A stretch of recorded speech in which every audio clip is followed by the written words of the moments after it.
जय हिंद। स्वागत है आपका हमारे इस YouTube चैनल में। आज हम करेंगे गणित की ज्यामिति का प्रश्न। ठीक है। और इससे पहले हमारे बहुत सारे टॉपिक्स चल रहे हैं मैथ्स में, वो भी लगातार चलते रहेगा क्योंकि एक ही टॉपिक पढ़ने से बोर लगता है, इसलिए हम दूसरा टॉपिक ले रहे हैं। ठीक है।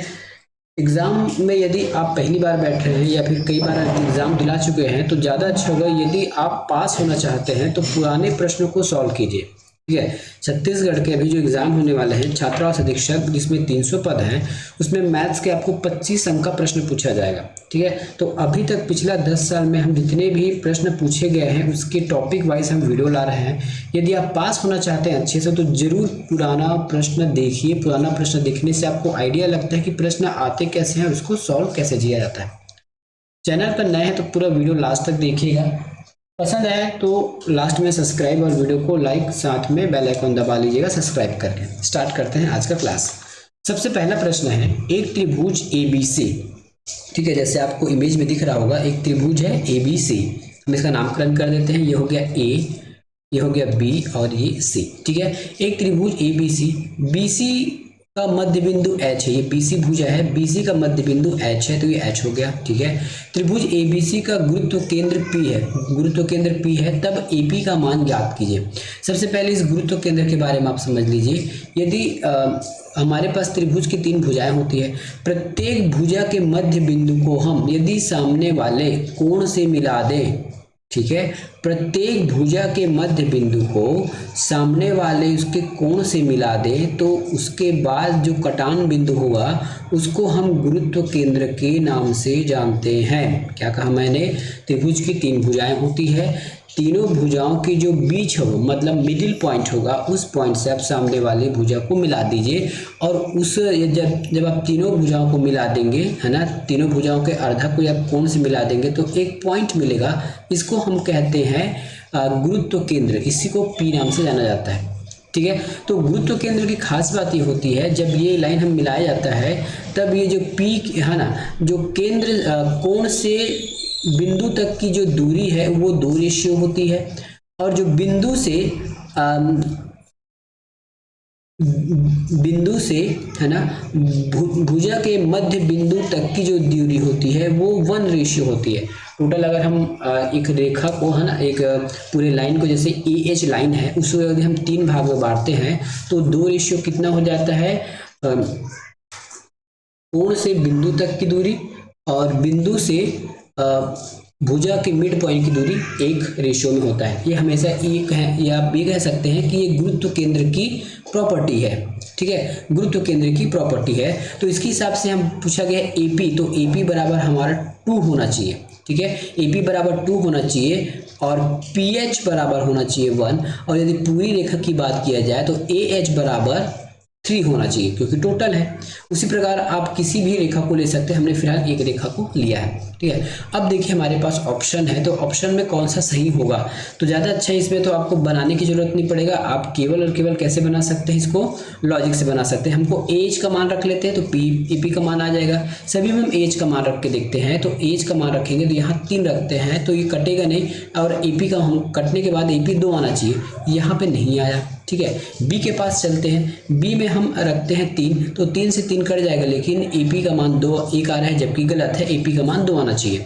ठीक है। ऑप्शन नंबर C में देखिए, हम यहाँ 3 रख देते हैं, 3 से 3 कट जाएगा और AP का मान आ जाएगा 2। ये बिल्कुल सही उत्तर है। D में भी रख के देख लीजिए, कोई दिक्कत नहीं होगा, है ना। D में रखेंगे तो यहाँ पे 3 और ये कटेगा नहीं, तो ये भी हमारा आंसर नहीं होगा। ये हमारा लॉजिक वे था। लेकिन यदि आप इसको बाय प्रोसेस से बनाना चाहते हैं तो कैसे बनेगा, इसको ध्यान से देखिए। यदि आप इसी को प्रोसेस से बनाना चाहते हैं तो कैसे बना सकते हैं, ये देखिए। सबसे पहले ये देखिए PH अपॉन ये होगा आपका AP, PH अपॉन हो जाएगा AP। PH की वैल्यू क्या है? देखिए PH की वैल्यू है 1 और AP की वैल्यू क्या है? 2 है। ठीक है। इसके बाद एक फंक्शन होता है योगानुपात। योगानुपात मतलब नीचे वाले को हमको ऊपर में ऐड करना होता है, तो PH बराबर प्लस AP, है ना, और नीचे AP तो है ही। अब देखिए PH और AP, देखिए PH और AP। ठीक है, PH और AP। सबसे पहले PH और AP को हम क्या लिख सकते हैं? इसको हम लिख सकते हैं AH, लिख सकते हैं। AH ऊपर हो जाएगा और नीचे AP हो जाएगा। ठीक है। अब इसको हम मान रखते जाते हैं। ठीक है, हम इसका मान रखते जाते हैं, तो AH की वैल्यू हो जाएगी 3 और AP की वैल्यू हो जाएगी 2। ठीक है, एज की वैल्यू हो जाएगी 2। अब हम यहाँ से क्या कर सकते हैं, बस इतना फिलहाल ध्यान देना है, इतने में क्या कर सकते हैं, हमको एपी का मान निकालना है। एपी नीचे है तो एपी को हम क्या कर सकते हैं, एपी को पक्षांतर कर देते हैं और 2 और 3 को भी पक्षांतर कर देंगे, तो ये हो जाएगा 2/3 AH बराबर AP। ठीक है, तो ये देखिए ऑप्शन नंबर थी 2/3 AH बराबर AP, इसका उत्तर हो गया। लॉजिक वे से भी बना सकते हैं और आप जिस वे से बना चाहते हैं वैसे बना सकते हैं, जो हमने आपको बताया। अगला प्रश्न, दो समरूप वृत्त में O और O' केंद्र है, चाप AXB केंद्र O पर 75 अंश का कोण निर्माण करता है, चाप A'Y और B' केंद्र पर, है ना, जिसका डेश केंद्र O है उस पर 25 अंश का कोण निर्माण करता है। चाप AXB और A'Y B' का अनुपात ज्ञात कीजिए। ठीक है, इस प्रश्न को बनाने के लिए मैं क्या करता हूँ, यहाँ पे 2 कोण बनाता हूँ। ठीक है, एक का मान होगा 75, ठीक है, और दूसरे वाले कोण का मान मैं रख लेता हूँ 25, जैसे एग्जाम में कहा गया है। ठीक है, अब इसकी दूरी पूछी गई है, देखिए यहाँ से यहाँ तक की दूरी को पूछा गया है, यहाँ से यहाँ तक की दूरी को पूछा गया।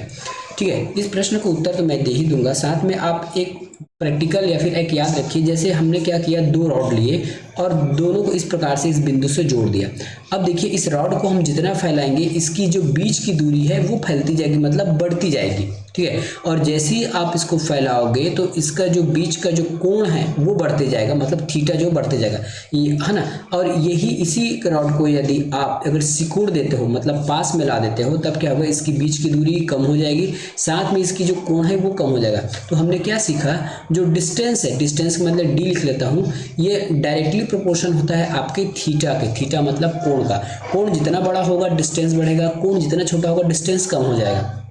ठीक है, तो हम अब सीधा यही से लिख लेते हैं, हमारे पास 2 कोण दिया गया है 25 और 75। 25 से कम 25, 25 दिया 75, ये देखिए, तो इनकी जो बीच की दूरी होगी वो 3:1 में होगी। कितने में होगी, 3:1 में होगी। ऑप्शन नंबर 20 का उत्तर हो गया। अगला प्रश्न चलते हैं, ऐसा कोण जिसका माप 90 अंश तक होता है उसे निम्नलिखित में क्या कहा जाता है। ठीक है, ये प्रश्न आप बहुत जरूर अच्छा प्रश्न है। मान लेते हैं हमारे पास 2 कोण है x प्लस y।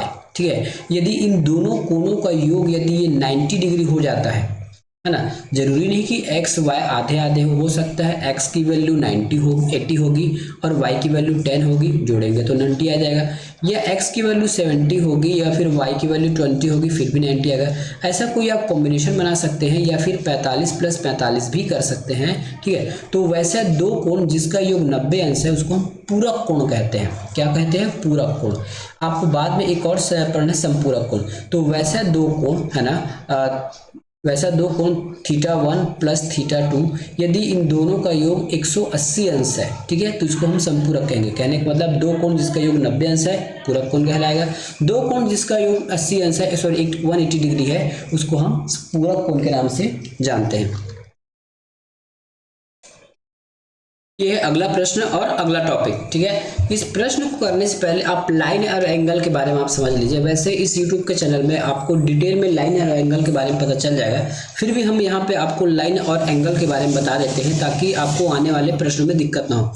क्योंकि अभी तक जितने भी प्रश्न आए हैं व्यापक में, ज्योमेट्री से लगभग बहुत सारे प्रश्न आपके लाइन एंगल से मिल जाएंगे। स्टार्ट करते हैं लाइन एंगल का प्रश्न कि किस प्रकार से पूछा गया होगा। तो लाइन एंगल के बारे में थोड़ा सा आप समझ लीजिए। ठीक है, लाइन एंगल वाला जब भी प्रश्न आएगा तब आपको समांतर रेखा, 2 समांतर रेखा के बारे में बात की जाएगा। जैसे इसको दिख ही नहीं रहा होगा, व्हाइट में लेके चलते हैं। इस प्रकार से ये मैंने 2 लाइन खींच लिया।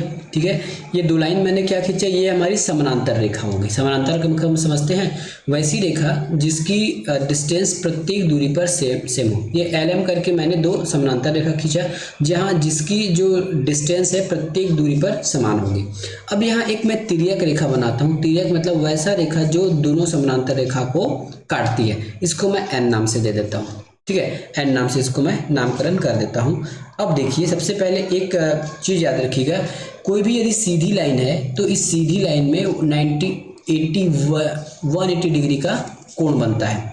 ठीक है, यदि इसी को यदि मैं इस प्रकार से कोण बना दूं बीच में, तो ये कोण 1 और ये कोण 2, ये दोनों मिला के कितना होगा, 180 डिग्री होगा।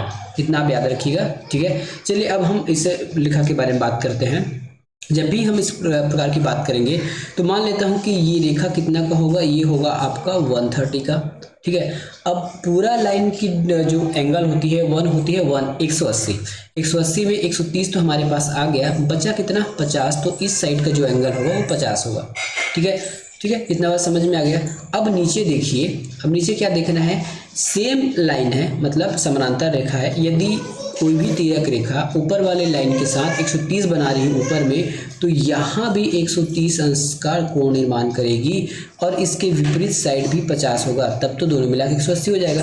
तो इस प्रकार से 130 और 130 यदि मैं इसका नामकरण कर दूं एंगल का, तो एंगल 1 और एंगल 2, ठीक है, एंगल 3 और एंगल 4, तो ये क्या हो जाएगा हमारा एंगल 1 और एंगल 3 जो है वो क्या कहलाते हैं, संगत कोण कहलाते हैं, मतलब समान कोण है। क्या कोण है, संगत कोण है। उसी प्रकार 50 और नीचे मतलब एंगल क्रमांक 2 और एंगल 4, ये हो जाएगा हमारा, ये भी हमारा संगत कोण कहलाएगा। अब हम किसी दूसरे कोण के बारे में चर्चा करते हैं। दूसरा कोण क्या है, देखिए दूसरा कोण मान लेते हैं शीर्षाभिमुख कोण, तो कोण के सामने वाले कोण को हम शीर्षाभिमुख करते हैं। जैसे 130 के सामने कौन सा कोण है, तो ये हो जाएगा 130। शीर्षाभिमुख कोण हमेशा इक्वल होते हैं, यदि ऊपर 130 है तो नीचे भी 130 होगा। उसी प्रकार से यदि 50 का शीर्षाभिमुख कोण होगा 50, ठीक है। अब मैं एंगल का फिर से नामकरण कर देता हूँ, 4 तक हो गया था, इसको मैं 5 कह देता हूँ, इसको मैं 6 कह देता हूँ, ठीक है। तो इस प्रकार इसमें भी शीर्षाभिमुख कोण होगा, ठीक है, इसमें भी शीर्षाभिमुख कोण होगा, तो नीचे हो जाएगा 130 और 50 के नीचे हो जाएगा 50, तो ठीक है, ये भी शीर्षाभिमुख कोण हो गया। चलिए अब क्या कर सकते हैं हम, एक 5 नंबर एंगल और नंबर कर देते हैं, ये 7 और ये 8, तो 5 नंबर एंगल और 7 नंबर एंगल भी संगत कोण होंगे, सेम। उसी प्रकार से 6 नंबर कोण और जो 8 नंबर का कोण है ये भी हमारा संगत कोण कहलाता है। तो शीर्षाभिमुख कोण कौन कौन सा होगा, 1 और 5 शीर्षाभिमुख हो जाएगा, ठीक है। मैं यहाँ लिख दूं क्या, मैं यहाँ लिख ही देता हूँ, शीर्षाभिमुख कोण आधा लिख रहा हूँ, है ना। तो शीर्षाभिमुख कोण का मैं युग्म लिख रहा हूँ, ठीक है, युग्म लिख रहा हूँ, तो इसमें हो जाएगा आपका 1 और 5, ठीक है। और कौन सा युग्म हो जाएगा, 2 और 6। उसी प्रकार नीचे भी है 3 और 7, 3 और 7, और अगला जोड़ा है 4 और 8, ये शीर्षाभिमुख कोण होते हैं और शीर्षाभिमुख कोण आपस में बराबर होते हैं। उसी प्रकार से क्या हो, संगत कोण हो जाएगा। संगत कोण का जोड़ा लिख रहा हूँ, याद देखिएगा, संगत कोण का जोड़ा हो जाएगा 1 और 3। उसी प्रकार से 2 और 4, 2 और 4, ठीक है। अगला संगत कोण का जोड़ा हो जाएगा 5 और 7, ये 5 और 7, और अगला संगत कोण का जोड़ा हो जाएगा 6 और 8, ये भी आपस में बराबर होते हैं। इसका मतलब ये देखिए, ये दोनों कोण जो आपको दिख रहा होगा ये आपस में इक्वल होंगे। 1 और 5 देखिए कहीं ना कहीं इक्वल होंगे, इक्वल है, ठीक है। क्या कहा मैंने, 1 और सॉरी मैं 5 लिख दिया हूँ, क्या ये 1 और 3 हो, शीर्षाभिमुख कोण है ना, सॉरी शीर्षाभिमुख कोण है, 1 और 5 देखिए बराबर है, ठीक है, ये हो गया। अब देखिए इसमें कुछ और होते हैं, आसन्न कोण बोलते हैं, मतलब ये अंदर वाले को जोड़ते हैं। जैसे 6 और 3 को यदि मैं जोड़ूं तो इसका योग हो जाता है 180, इसको मैं आसन्न कोण बोलूंगा। उसी प्रकार से अगर हम इसके विपरीत दिशा में देखें तो 5 और 4 को ऐड करेंगे तो ये भी 180 अंश हो जाएगा, ये भी मेरा आसन्न कोण हो गया। एक और कोण होता है जिसको हम कहते हैं एकांतर कोण। एकांतर कोण क्या होगा, ये देखिए, ये 50 दिख रहा है और ये 50, ठीक है, एक का अंतर है ना 50, देखिए एक का अंतर, देखिए, या फिर इसको हम एक जेड से ना याद रखिएगा, इसमें एक जेड बने उसको हम एकांतर कोण कहते हैं। अब मैं जेड बना के दिखा रहा हूँ, देखिएगा, ठीक है, एक जेड, 2 जेड बनेगा, एक ठो सीधा और एक ठो उल्टा। तो सबसे पहले एक सीधा जेड बनाते हैं, कुछ इस प्रकार से देखिए, ये देखिए, तो ये 130 और ये भी 130। उल्टा जेड बनाएंगे तो ये 50 और ये 50, तो ये दोनों भी आपस में इक्वल होते हैं। इतना आप याद रखिएगा, लाइन और एंगल से इससे ज़्यादा प्रश्न आपको नहीं पूछा जाएगा। चलिए स्टार्ट करते हैं प्रश्न को। आइए देखिए, ये हमारा मेन प्रश्न है, ठीक है। अब इस प्रश्न को आपको सॉल्व करना है। सॉल्व करेंगे कैसे, ये देखिएगा। सबसे पहले हमको कुछ प्रश्न दिया गया है। प्रश्न में क्या दिया गया है कि निम्न चित्र में जब रेखा L समानांतर है M का, मतलब ये ऊपर वाला L और नीचे वाला M समानांतर है, और इसमें तिर्यक रेखा है, देखिए इस प्रकार से, इसका नामकरण तो नहीं हुआ है लेकिन तीर के हिसाब से इसको हम तिर्यक रेखा कहते हैं। तो A + B की मान ज्ञात करते हैं, ये आपको B हो गया और ये A हो गया, ठीक है। याद रखिएगा, जब भी हमने जो समानांतर का प्रॉपर्टी पढ़ा है वो केवल और केवल समानांतर रेखाओं पर लागू होता है। यदि कोई समानांतर रेखा को है ना। यदि दो समानांतर रेखा को या फिर एक समानांतर रेखा को एक तिर्यक रेखा काटती है तब ये प्रॉपर्टी इसमें लागू हो जाएंगे। ठीक है, अब हम चलते हैं y के पास। y की वैल्यू क्या हो जाएगी, देखिए 130 है ना, यहाँ पे 130 है, तो 130 का शीर्षाभिमुख कोण क्या होगा, ये पूरा हो जाएगा, ये पूरा तो ये भी 130 हो जाएगा। अब यहाँ पे y लिखा है, मतलब दोनों को बराबर भागों में बांटा गया है।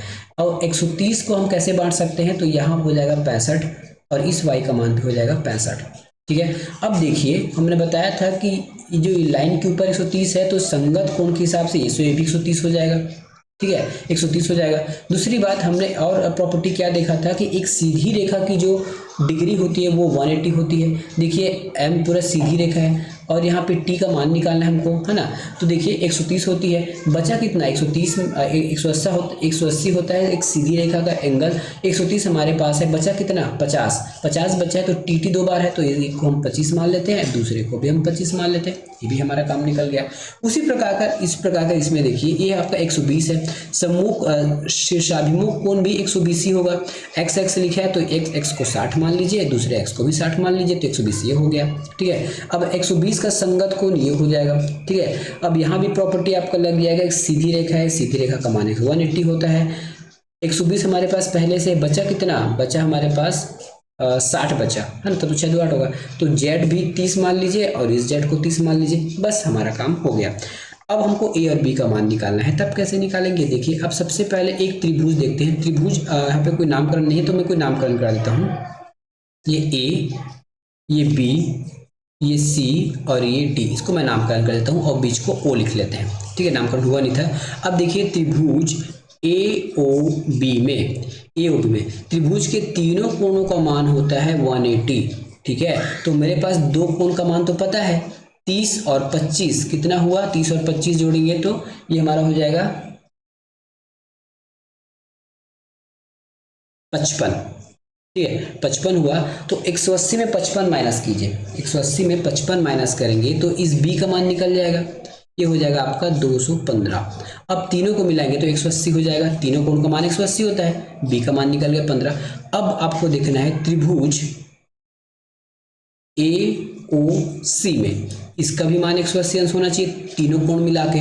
दो कोण है जैसे z और x, इसका मान हमको पता है, x का वैल्यू है 60 और z का वैल्यू है 30, तो 60 और 30 90, और 180 में 90 माइनस करेंगे तो इस b की वैल्यू आ जाएगी 90।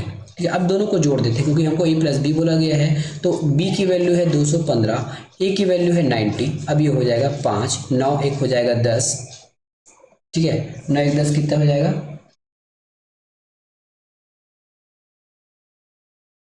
ठीक है 9 और 1 हो जाएगा आपका 115 बोलता हूँ जी, 115 125 होगा, ये सॉरी ये 125 होगा, 215 तो हो नहीं सकता क्योंकि 180 है, तो ये क्या हो जाएगा 125 हो जाएगा और ये 90 हो जाएगा, टोटल हो जाता है 215। ठीक है, टोटल हो जाएगा 215, ऑप्शन नंबर डी। अगला प्रश्न,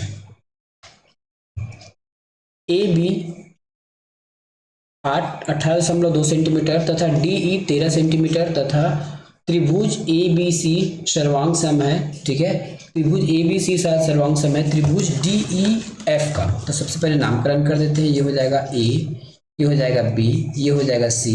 ठीक है, अब अगला त्रिभुज है DEF। ठीक है, DEF ये हमारे समरूप त्रिभुज है। देखिए इसका मतलब होता है समरूप त्रिभुज, तो ABC और DEF समरूप त्रिभुज है। यदि DEF का परिमाप 50 है, DEF का परिमाप 50 है ना, 50 मीटर हो, तो ABC का परिमाप ज्ञात कीजिए, इसका परिमाप हमको निकालना है। ठीक है, और यहाँ पे हम कुछ मान दिया गया है, AB का मान दे दिया गया है, AB ये है ना, तो AB हो जाएगा 18.2 सेंटीमीटर और DE का मान दे दिया है 13 सेंटीमीटर। जब भी कोई त्रिभुज समरूप होता है तब उसके कुछ प्रॉपर्टीज होते हैं। प्रॉपर्टीज क्या हो जाएगा, त्रिभुज ABC का जो परिमाप है, ठीक है, बटा हो जाएगा आपके त्रिभुज DEF का परिमाप, और इसके जो संगत भुजा हैं वो आपस में बटे में होते हैं। तो ABC का कोई भुजा हमको पता है क्या, ABC का तो हो जाएगा AB, अब याद रखिएगा जब त्रिभुज में हम ए बी लिए हैं तो इसको भी आपको इसी साइड को लेना है, इस साइड को नहीं लेना है, ठीक है। यदि ए बी का हमने लेफ्ट साइड लिया है तो डी का भी लेफ्ट साइड लेना पड़ेगा अपॉन में, तो ये हो जाएगा आपका डी। अब जितना जितना मान है उसको रख देते हैं। ए बी सी, ठीक है, क्या ए बी सी का मान हमको पता है क्या? नहीं पता, इसी को तो निकालना है परिमाप को। और डी ई एफ का परिमाप हमको पता है 50, ए बी की मान है 18.2 और डी ई की मान है 50, ठीक है। x का मान निकालने क्या करेंगे, 50 को पक्षांतर करेंगे तो x बराबर हो जाएगा 18.2, नीचे में क्या था जी, ये 13 था क्या, मैं 50 लिख दिया हूँ 13, ठीक है। ये 13 और गुना 50 क्या हो जाएगा 50। अब इस पूरे को सॉल्व करेंगे तो हमारा आंसर क्या आ जाएगा, 70 सेंटीमीटर आ जाता है आंसर। क्या आ जाएगा, 70 सेंटीमीटर इसका आंसर हो जाएगा ऑप्शन नंबर बी। अगला प्रश्न, निम्नलिखित में से किस आकृति में कर्ण सदैव बराबर होता है? कर्ण सदैव बराबर होता है, तो देखिए कर्ण सदैव बराबर का मतलब ये नीचे हमने आयत बना, इसका उत्तर आयत ही होगा, ये आयत है। देखिए इसके कर्ण को हमने ऐसे मिला दिया, हो सकता है मेरे से थोड़ा ना मिल पाए, लेकिन आप ये मान के चलिए कि ये बराबर मिला हुआ है, ठीक है। इसको मैं मिला के फिर से एक बार ट्राई करते हैं, ये ए है, ये हमने इस कोने से मिला दिया। उसी प्रकार अगले कर्ण को हम इस कोने से ऐसे मिला देते हैं। तब कहा गया है कि इसके कर्ण सदैव बराबर होते हैं, तो ये इसकी लंबाई और इसकी लंबाई दोनों हमेशा इक्वल होती है आयत में, तो उसका उत्तर हो जाएगा आयत। अगला प्रश्न, दिए गए चित्र में ए बी समानांतर है सी डी के। ए बी देखिए ऊपर लिखा हुआ है, सी डी नीचे है, तब कोण आई ओ एल का मान बताइए, ठीक है। आई ओ एल का मान बताइए, आई ओ एल मतलब इसका मान आपको पूछा गया। वैसे यदि आप इसका आंसर बनाना चाहते हैं तो एक लाइन में बन जाएगा, इस कोण का योग और इस कोण का योग के बराबर होता है कोण ओ, ठीक है। सबसे पहले आई का मान, ये वाला कोण का मान क्या होगा, शीर्षाभिमुख कोण है ना, देखिए शीर्षाभिमुख कोण बराबर होते हैं तो ये 60 हो जाएगा। उसी प्रकार नीचे का भी यदि नीचे का मान 40 है तो इसका शीर्षाभिमुख कोण 40 हो जाएगा। अब इन दोनों को ऐड करेंगे तो यहाँ 100 आ जाएगा और यही उसका उत्तर हो गया, ठीक है। ये यदि जब भी आप एग्जाम में बनाएंगे तो इसको याद रखिएगा, दोनों का योग होता है कोण ओ, लेकिन ये होता कैसे आप इसको जान लीजिए। वैसे तो अब बनाने की जरूरत नहीं है, इसका आंसर 100 आ जाएगा। होता कैसे मान लेते हैं हम एक यहाँ पे ना क्या खींच देते हैं, एक लाइन खींच रहे हैं, ठीक है। वैसे लाइन खींचे नहीं गया, हमने बीचों बीच एक लाइन खींच गया आपको बताने के लिए, ठीक है, आपको बताने के लिए लाइन खींच दिया। अब यहाँ देखिए, यहाँ कोई एकांतर कोण बन रहा होगा, लाइन खींचा है इसका मतलब ये समानांतर लाइन हमने खींचा है, कोई इमेजिन किया है समानांतर लाइन, ठीक है। अब ये देखिए ये आपका एकांतर कोण बन रहेगा, किसका एकांतर कोण है, इसका एकांतर कोण है, तो ये भी का मान 40 होगा। उसी प्रकार यहाँ भी एक एकांतर कोण बन रहा है, किसका, इस 60 का, तो ये भी 60 हो जाएगा और दोनों को जोड़ेंगे तो ये हो जाएगा 100। इसीलिए मैंने कहा था कि यदि ऊपर और नीचे को जोड़ देते हैं तो इसका आंसर 100 हो जाएगा, या फिर इसका योग जो है कोण इन दोनों कोण के योग के बराबर होता है। यदि कौन से कोण, यदि आप कोण बताने तो मैं बता भी देता हूँ, ठीक है। कोण आई ओ एल का जो मान है, कौन कौन से कोण हो जाएगा, ये हो जाएगा आपका आई, ठीक है। कोण कैसे हो जाएगा, के आई ओ लिख देता हूँ मैं, के आई ओ, ठीक है, प्लस ये कोण हो जाएगा ना, प्लस अगला कोण हो जाएगा आपका J L O, J L O के योग के बराबर होगा। चलिए अगला प्रश्न करते हैं, 72 डिग्री कोण का पूरक कोण क्या होगा? 72 डिग्री कोण का पूरक कोण क्या होगा? हमको पता है x + y = 90, ऐसे दो कोण है और दोनों का योग 90 है तो उसको हम पूरक कहते हैं। एक का मान हमको पता है 72 डिग्री, y का मान निकाल सकते हैं आराम से, y बराबर हो जाएगा 72 में आपको 90 में आपको 72 माइनस करना तो हो जाएगा आपका 18 डिग्री। उत्तर ऑप्शन नंबर बी। एक चक्रीय चतुर्भुज के विपरीत कोणों का योग क्या होता है? चक्रीय चतुर्भुज कहने का मतलब है किसी वृत्त के अंदर एक चतुर्भुज बना है जिसके चारों कोण उसके पैरामीटर को टच करते हैं, तब हम उसको चक्रीय चतुर्भुज कहते हैं। इसके आमने सामने के कोण का योग का मान होता है 180। उसी प्रकार एक कोण 1 हो गया और एक कोण 2 हो गया। और कोण 3 और 4 की बात करें तो इसका भी योग 180 के बराबर होगा। चाहे उसका कोण जैसा भी हो, जैसा भी चतुर्भुज बने, बस वृत्त के अंदर बनना चाहिए और वृत्त के उसके जो चारों भुजा हैं चतुर्भुज के, वो वृत्त के किसी न किसी पैरामीटर में कहीं ना कहीं टच होना चाहिए, उसको हम चक्रीय चतुर्भुज के नाम से जानते हैं। अगला प्रश्न, चित्र OP और OQ क्रमशः कोण BOC कोण AOC के कोणार्धक हैं, तब कोण POQ का मान ज्ञात कीजिए। ठीक है, ऐसा कुछ भी नहीं है। देखिए ये जो प्रश्न बना गया है, मैं एक अलग प्रकार से आपको बना के बता रहा हूँ। जैसे एक लंबी रेखा है, एक लंबी रेखा है, ठीक है, इसका मान होता है 180, हमको पता है। अब यहाँ मैंने एक लंब डाल दिया, लंब या कोई लाइन खींच लीजिए, कोई जरूरी नहीं है लंब डालना है, कोई लाइन भी खींच सकते हैं, ठीक है। ऐसा करने पर क्या होता है, ऐसा करने पर ये होगा, ये बराबर बराबर 90-90 भाग में बढ़ गया, ये 90 हो गया और ये 90 हो गया। अब इन दोनों को कोण का अर्धक निकालना है, कोण अर्धक मतलब उस कोण का आधा करना है, ठीक है। यदि हम इस कोण की बात करें, यदि आधा करेंगे तो ये कितना हो जाएगा, इतना हिस्सा 45 और इतना हिस्सा 45 हो जाएगा, ये आपको पता है इतना, ठीक है। अब इस वाले कोण को भी हम अर्धक बना देते हैं, तो इस कोण का भी अर्धक हम खींच रहे हैं, देखिए, ठीक है। इस कोण का भी अर्धक मैं बना देता हूं, तो ये इसका भी मान 90 डिग्री है, तो आधा 45 होगा, आधा भी 45 होगा, इस प्रकार से। अब हम इसको कोई नामकरण कर दें, बीच को मैं O मान लेता हूँ, इसको P मान लेता हूँ, इसको मैं Q मान लेता हूँ, जो भी है ना। अब पूछा गया है इस पूरे का मान क्या होगा, तो 45 45 90, ठीक है, 45 45 90। तो कोई भी एक कोण है, उसके अंतः कोण और बाह्य कोण को यदि हम अर्धक बनाते हैं और उन दोनों के बीच का कोण निकालते हैं, तो वो 90 अंश का होता है। कोण का मान कोई भी हो सकता है, ये तो हमने 90 डिग्री लेके बना दिया था। अब मैं कोई दूसरा डिग्री लेकर भी आपको बता देता हूँ फॉर एग्जांपल के लिए। ये मैंने अगला बनाया और यहाँ मैंने एक और कोण बना दिया इस प्रकार से, ठीक है। मान लेता हूँ इसकी जो वैल्यू है वो 60 है और इस बड़े कोण की वैल्यू कितनी हो जाएगी, 120 हो जाएगी, तब तो 180 होगा, 120 हो जाएगा। अब इसका हम अर्धक बनाते हैं, इसका हम अर्धक बनाते हैं, ठीक है। तो 60 का यदि हम अर्धक बनाते हैं तो ये हो जाएगा आपका 30 अंश, ठीक है, ऊपर 30 और नीचे 30, ये भी 30 हो जाएगा क्योंकि अर्धक है, ठीक है। अब 120 का भी हम अर्धक बनाते हैं, तो 120 का यदि हम अर्धक बनाते हैं, कोण अर्धक बनाते हैं, तो 120 को आधा आधा भाग में बांटेंगे, आधा बांटेंगे तो ये 60 और ये 60। अब हमको पूछा जाता है इस पूरे कोण का मान, तो देखिए ये 60 और ये 30 हो गया 90 पुनः। तो आप कितना भी बड़ा या छोटा कोण ले लीजिए, यदि एक ही साइड बना है तो उसका दोनों का जो योग होता है वो 90 ही होता है। सेम प्रोसेस यहाँ भी लिखा बनाया गया था जो मैंने आपको बना के बताया है, इसका उत्तर हो जाएगा 90। दिए गए चित्र में AB रेखा AB समानांतर है CD के, तब कोण GOH कहाँ पे है, GOH इस वाले कोण का योग और DHO कहाँ पे लिखा है, DHO, तो ये हो जाएगा आपका कहाँ पे लिखा है DHO, ये दोनों का आपको मान बताना है, योग बताना है, ठीक है। और जो 15 लिखा है ना वो इसका है, ठीक है, इसका मान है। चलिए अब इसको हम सिंप्लीफाई करने की कोशिश करते हैं। हमको पता है AB और CD एक समानांतर रेखा है और F और E इसकी तिर्यक रेखा है, ठीक है। तो हम संगत कोण निकाल सकते हैं क्या, जैसे लाइन के ऊपर 65 बना है तो इस लाइन के ऊपर भी 65 बनना चाहिए इस पूरे को, लेकिन 65 में हमारे पास 30 पहले से है तो बच कितना गया 35, तब देखिए दोनों 65 हो गया। हमको पता है संगत कोण बराबर होता है 35, ठीक है। तो कोण हमने DHO निकाल लिया, DHO को मान हो गया 35।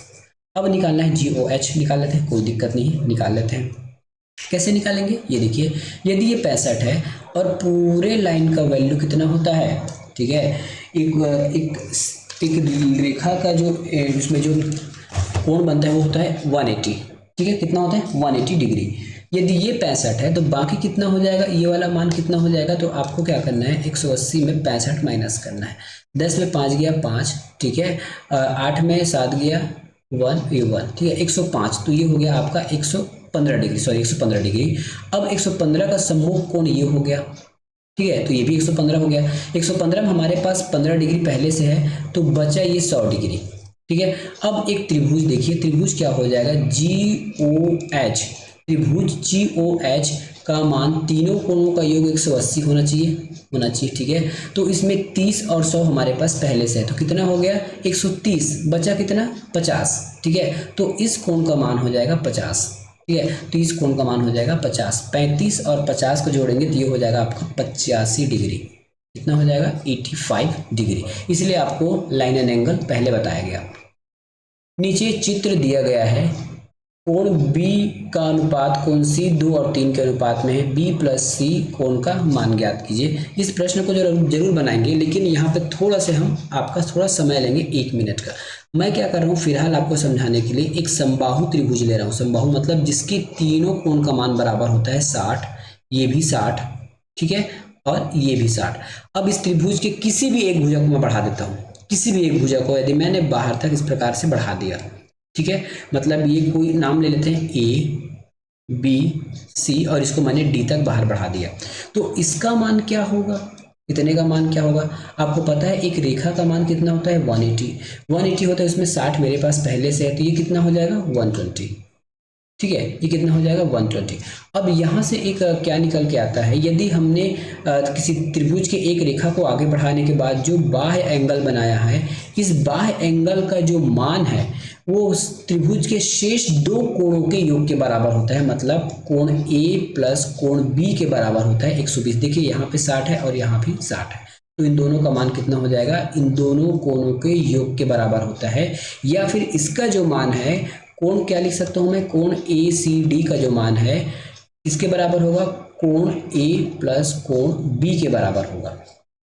ठीक है, सेम फंक्शन यहाँ पे देखिए, ऐसा मत समझिएगा कि मैंने 60 लिया इसलिए सही होगा, आप कोई भी ले लीजिए उत्तर ही आने वाला है, कोई भी डिजिट ले लीजिए, कोई भी मान ले लीजिए। ठीक है, अब ये देखिए ये मान है ना, ये बाह्य कोण है, ये बाह्य कोण है ना। अब इस कोण को छोड़कर शेष दो कोणों का योग के बराबर होगा, मतलब बी और सी के योग के बराबर होगा। तो बी थीटा मान लेते हैं, सी को बीटा मान लेते हैं, थीटा बीटा जो भी मानिए, इन दोनों का योग 130 ही होगा। और पूछा क्या गया है, बी प्लस सी का मान पूछा गया है, बी प्लस सी का मान होता है ऑप्शन नंबर डी 130। ठीक है, बी प्लस सी 130। या अब ऐसा भी नहीं मान सकते, मान लेते हैं आपको ऐसा मानने में दिक्कतें आ रही है, तब हम कैसे बना सकते हैं, दूसरा तरीका। वैसे तो आंसर आ चुका है ना, लेकिन कुछ लोग बोलेंगे कि ऐसा क्यों बना है, तो देखिए अब ये देखिए, मान लेते हैं बी डी एक लंबी रेखा है, एक लंबी रेखा का मान होता है 180, 180 मेरे पास 130 आ गया है, तो ये इसका मान हो जाएगा 50, कोण ए का मान 50 हो गया। तो शेष कोणों का मान कितना होना चाहिए, 130 ही होना चाहिए, है ना, 130 ही होना चाहिए, क्योंकि त्रिभुज के तीनों कोणों का मान तो 180 होता है। तो कोण कोण बी और कोण सी का मान हो जाएगा 130। अब ये 130 का मान कैसे निकला है, 2 और 3 के रेशियो में, दोनों का योग लगाएंगे तो ये हो गया 5 और ये हो जाएगा आपका 30, 13 पंचे 65, एक का मान हो जाएगा 5, सॉरी एक का मान हो जाएगा आपका 13 पंचे नहीं 13 पंचे 65 नहीं होगा जी, कैसे कर सकते हैं इसको, 5 दूने 10 कर सकते हैं, 5 दूने 10 और बच जाएगा 1। ठीक है, क्या माना जाएगा, अगर 5 से काटेंगे तो 5 दूना 10 बचा 3 और ये 6 पंचे 30। ठीक है, तो 25 माना गया, एक का मान 25 है। ठीक है, और बी का रेशियो कितना है 2, तो ये बी वाला हो जाएगा 50 और सी वाला हो जाएगा कितना हो जाएगा, ये 25 दिया 75।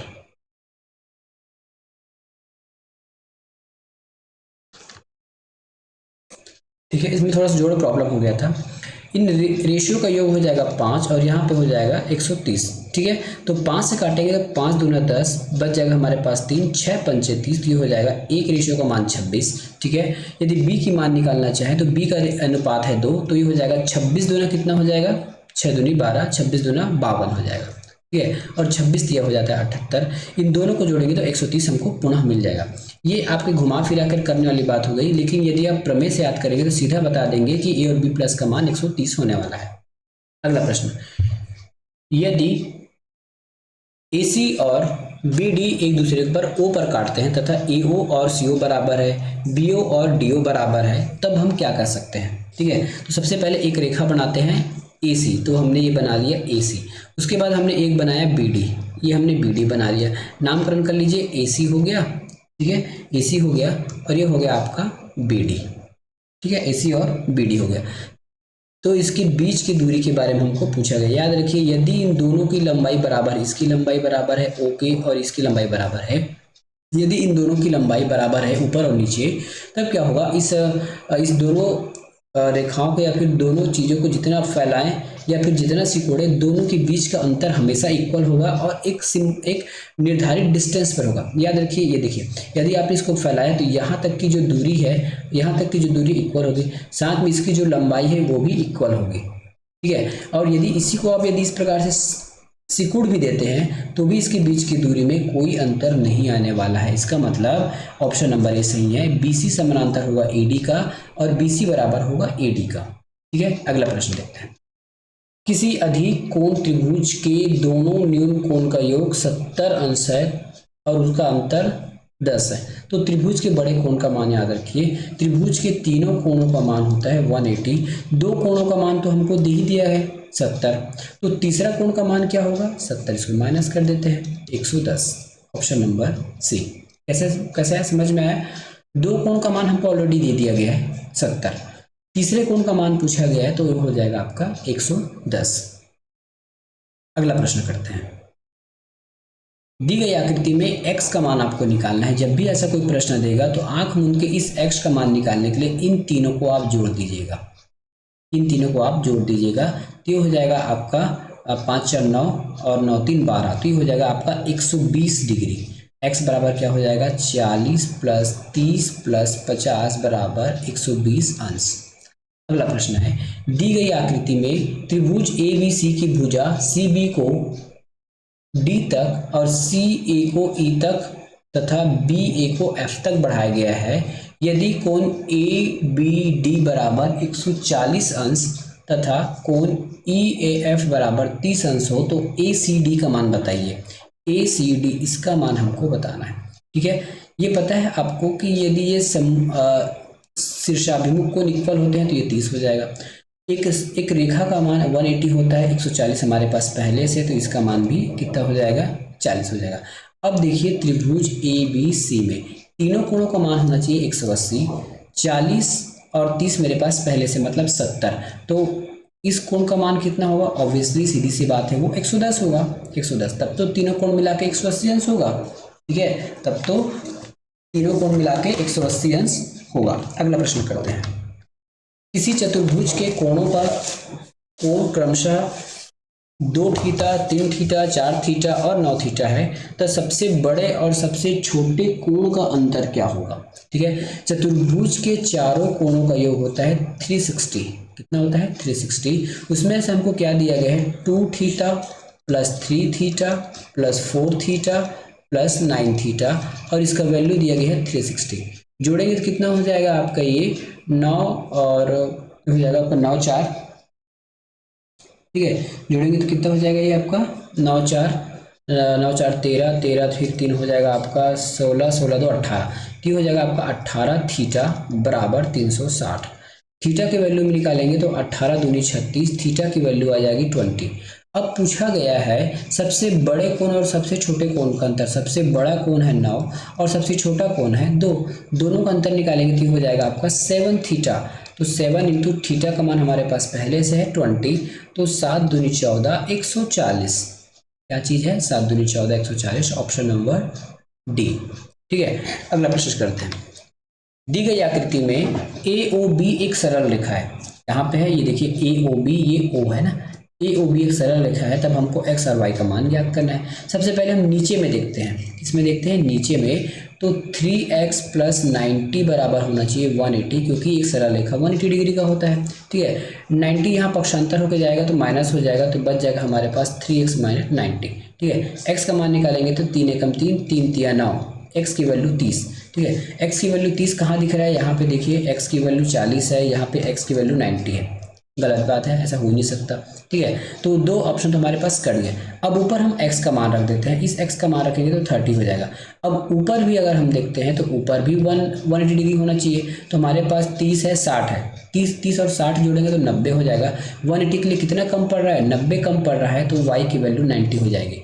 y की वैल्यू 90 किस में है, तो यहाँ तो 40 है या 90 है, तो ऑप्शन नंबर डी इसका सही उत्तर हो गया, ठीक है। बहुत सारे प्रश्नों को मैं लिखता नहीं हूँ, बस आपको बोल कर बता देता हूँ क्योंकि मेरा कॉन्सेप्ट क्लियर है, और मैं आशा करता हूँ कि यदि आप एग्जाम में बैठे हैं या फिर बैठने वाले हैं तो ये आपकी रिवीजन क्लास टाइप का है। रिवीजन क्लास में तो आपको पूरा थ्योरिकल या फिर कॉन्सेप्ट क्लियर होना ही चाहिए। अगला प्रश्न, त्रिभुज ABC में, वैसे त्रिभुज बनाया नहीं हूँ, बना लेता हूँ, ये देखिए बना लेते हैं, वैसे से बनाने की आवश्यकता नहीं है। त्रिभुज A, B और C में यदि कोण A का मान 80 डिग्री है, ठीक है, और कोण A का मान 80 डिग्री है, तो और उसके बाद भुजा AB और AC इक्वल है, याद रखिएगा, जब भी दो भुजाएं बराबर होती है तो उसके सामने का एंगल भी बराबर होगा, तो एंगल B और C बराबर होंगे, ठीक है। 80 डिग्री तो हमको पहले ही मिल चुका है, शेष कितना बचा 100 बचा ना, 180 होता है त्रिभुज का, 100 बचा तो 50 ये रख लेगा, 50 ये रख लेगा, बस हमारा सॉल्व हो गया। पूछा क्या गया है ए का आधा करेंगे तो 40 हो जाएगा। बी प्लस सी का मान हो जाएगा 100। ठीक है, इसका उत्तर हो जाएगा 140। क्या हो जाएगा इसका उत्तर? 140 इसका आंसर आएगा। ठीक है, 140 इसका आंसर आएगा। अगला प्रश्न करते हैं। यदि किसी त्रिभुज के कोण 432 के अनुपात में है तो वो त्रिभुज कौन सा है? ठीक है, तो हमारे पास कोण क्या है? 4x plus 3x plus 2x। त्रिभुज के तीनों कोणों का मान कितना होता है? 180। 4 3 7 7 2 9, तो ये हो जाएगा आपका 9x बराबर 180 डिग्री। ठीक है, 9 से x का मान निकालेंगे तो 9 का 9 कम 9 18, x की वैल्यू हो जाएगी 20। पूछा गया है तो त्रिभुज कौन सा अधिक होगा? तो सबसे पहले आप फोकस कीजिए बड़े को। यदि बड़ा पता चल गया तो सीधी सी बात है, तो बड़े का वैल्यू निकाल लेते हैं। 4x है ना, 4 है, हमने इसको 4x माना है, तो 4 इंटू 20, 4 दूनी 8, 80 अंश। तो ये हमारा न्यून कोण होगा। कैसे पता चला? 90 से बड़ा अधिक कोण होता है, 90 से छोटा आपका न्यून कोण होता है। मतलब त्रिभुज की कोई भी एक भुजा यदि 90 से छोटी है, ठीक है, तो वो न्यून कोण है। 90 से अधिक है तो अधिक कोण है, और 90 के बराबर है तो सम कोण होता है। तो ये इस सबसे बड़ी भुजा तो 4 ही वाला ही है, अनुपात में तो बड़ा यही होगा। 80 है, 90 से कम है, तो ये न्यून कोण होगा, ऑप्शन नंबर सी। अगला प्रश्न, लास्ट प्रश्न होगा आज का ये। रेखा L और M, रेखा L M तथा N को P और Q पर काटती है। इसका मतलब ये है कि ये जो M और जो N है ये समानांतर है, समांतर रेखा है, और जो L है इसकी तिर्यक रेखा है। तो संगत कोण बताइए। मैंने पहले बता चुका दुख था, संगत कोण, ये संगत कोण है और ये संगत कोण है। क्या हमारे पास 2 6 है ना। उसके बाद हमारे पास ये 3 संगत कोण होगा, 7 संगत कोण होगा। मैं यहाँ पे लिख देता हूँ है ना। संगत कोण का पहला क्या हो जाएगा आपका? 2 और 6 हो जाएगा। दूसरा संगत कोण हो जाएगा आपका 1 और 5 हो जाएगा। तीसरा संगत कोण हो जाएगा 3 और 7 हो जाएगा। चौथा संगत कोण हो जाएगा 4 और 8। अब इसमें से जो युग्म होगा वो आपका आंसर होगा। ठीक है, 1 और 7 कहीं पे है क्या? तो 1 और 5 है, ये गलत है। 1 और 5 है क्या? बिल्कुल 1 और 5 है, तो ये सही होगा। 2 और 8 लिया गया तो 2 और 6 होगा, तो ये बिल्कुल गलत है। 3 और 6, 3 और 7 है, तो ये भी गलत हो गया। ठीक है, ऑप्शन नंबर बी। ठीक है, तो यहाँ तक हम करेंगे। नेक्स्ट प्रश्न को अगली वीडियो में करेंगे। धन्यवाद।